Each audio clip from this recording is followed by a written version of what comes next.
ಪತ್ನಿಯರು ಪತಿಯ ಮುಂದೆ ಹೋಗಬಾರದ 4 ಸಂದರ್ಭಗಳು, ಸನ್ನಿವೇಶಗಳು. ಸುಖಕರವಾದ ದಾಂಪತ್ಯದ ಬಗ್ಗೆ ನಮ್ಮ ಶಾಸ್ತ್ರ ಸಂಪ್ರದಾಯಗಳು ಅನೇಕ ಸಲಹೆಗಳನ್ನು ನೀಡಿವೆ.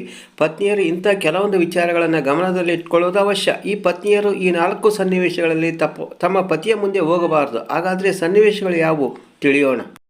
ಪದ್ಧತಿ ಪ್ರಕಾರ ಪತ್ನಿ ಋತುಚಕ್ರದಲ್ಲಿದ್ದಾಗ ಪತಿಯ ಹತ್ತಿರ ಹೋಗಕೂಡದು. ಈ 3 ದಿನಗಳಲ್ಲಿ ಪತಿ ಪತ್ನಿಯ ಸಂಪರ್ಕದಲ್ಲಿ ಇರಲೇಬಾರದು.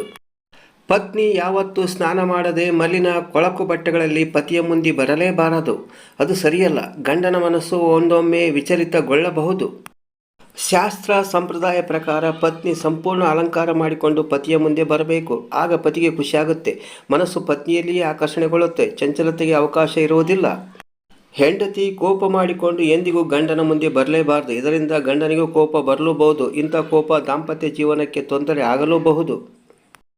ಧನ್ಯವಾದಗಳು. ಈ ವಿಡಿಯೋ ಇಷ್ಟವಾಗಿದ್ದರೆ ಒಂದು ಲೈಕ್ ಕೊಡಿ. ಈ ವಿಡಿಯೋದಿಂದ ಹೊಸದೊಂದು ಏನಾದರೂ ತಿಳಿದಿದ್ದರೆ ಈಗಲೇ ಎಲ್ಲರಿಗೂ ಶೇರ್ ಮಾಡಲು ಮರೆಯದಿರಿ.